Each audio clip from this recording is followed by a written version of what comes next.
Hello everyone, I hope you're doing well. It's been a minute since I put out any videos on this channel, I think like 3 weeks or so. Yeah, I've been busy as usual, I'm not even gonna apologize anymore. I've been honestly catching up a lot of gaming. I've been a bit late to the party with all that's been going on in the summer, but no more excuses, time to get back on track. Obviously there's some huge games that have come out that I'm super excited to one day talk to you guys about, but I think it's good to take a moment to shout out some of the underdogs, the indie developers that I'm sure a lot of people might not have even heard of Viewfinder because it just doesn't have the marketing ammunition that a lot of these AAA games may have. But nonetheless, it deserves its moment in the sun. I've actually been aware of this game for quite a few years now. I've seen bits and pieces of it scattered across the internet where I thought like, wow, that's actually quite ingenious. But it did have this aura of this prototype idea that may never get fully fleshed out into a full video game. But lo and behold, I'm thrilled to say that, hey, the full final product has come to fruition. And it's actually just as good as I hoped it would have been for the most part. Of course, the game has a very clever and novel mechanic, without going too much into spoilers because I do implore you guys to check it out for yourselves. But essentially, let's say you have a gap to cross that you can't do it,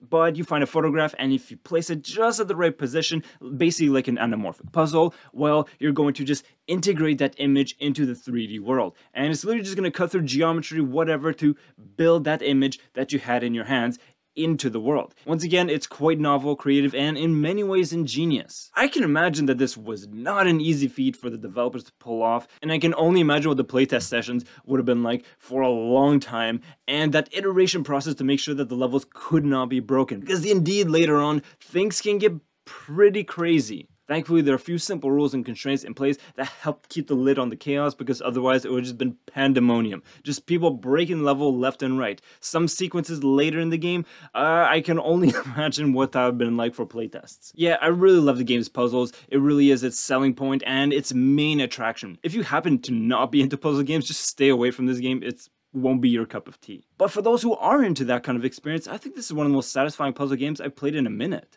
You always feel super smart and clever whenever you finish a level. Granted, the levels may be a bit on the short side at times. You just have a bunch of rapid-fire puzzle ideas that are thrown at you. But I always leave the level feeling satisfied and having this clever aha moment in my head. And every time I just have to applaud the developers like, wow, that was cool. Even if it wasn't too hard, it's always engaging and clever. Really, that is the word that identifies this game most clearly. And indeed, one of my other favorite aspects of the game is the simplicity of it all. There's really not too much noise added to the game experience, and there's quite a lot of creativity found within that simplicity. Of course, the mechanic itself, the construction of that, there's nothing simple about that, but that's really all you have to play with. Well, at least there are some surprises that come along the way that are quite satisfying indeed. And I was talking to my colleagues at work about this, us being level designers, and even my director asked me like, okay, you find the game a bit short, but did you feel satisfied by the end? And the answer is a resounding yes for the most part. Once again, it's a bit on the simple side, but even in that simplicity, they found some really interesting ways to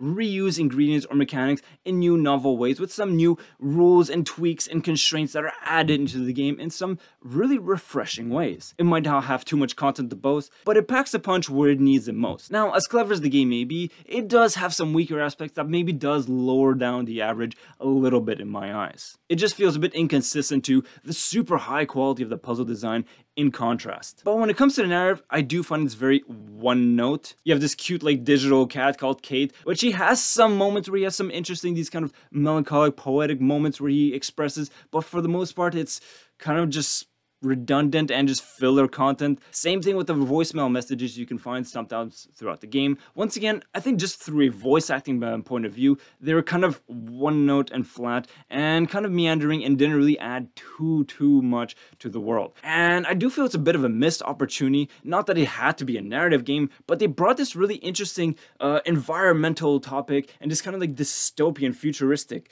element into the game, which I honestly didn't expect and was kind of a nice surprise. I was almost feeling like a Stanley Parable vibe that we were potentially going down, but it doesn't really go in that direction. I think it very well could have. Not to say that it had to copy any other game. There's an interesting idea that's kind of planting a seed here, but it never comes to full fruition, and I do think it's a bit of a missed opportunity, and especially in the fact that it just feels like filler content next to this really sublime puzzle gaming experience. I think the best background filler aspect of the game is actually the music, which is kind of this very delicate, melancholic, and this ambient atmosphere, which actually works really well. But when it comes to the narrative storytelling, I do wish they pushed the game a bit further. And if I do have one other point of complaint, obviously the game is quite short, which in and of itself isn't necessarily the end of the world, other than just having more and more content just to feel like I got my money's worth without any real tangible value. But nonetheless, I do feel that some of the puzzles are maybe too easy. I literally get in a room and just like, clack, clack, and just figure it out almost instantly. Luckily, there are plenty of puzzles to be found in the game, but nonetheless, for a game that is quite so short in its runtime, it maybe is something to consider.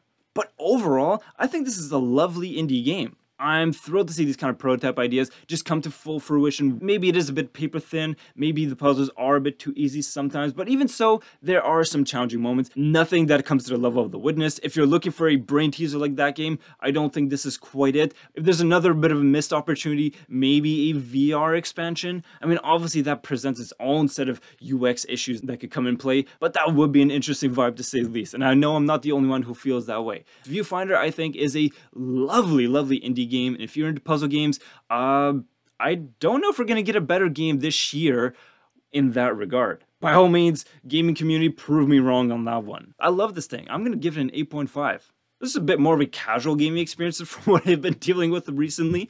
But you know what? It was exactly the kind of switch up I needed. It is relaxing, calming. It leaves a lot to think about. And I would love to see more developers explore these kind of niche ideas than just these kind of giant AAA games, as much fun as those are undoubtedly.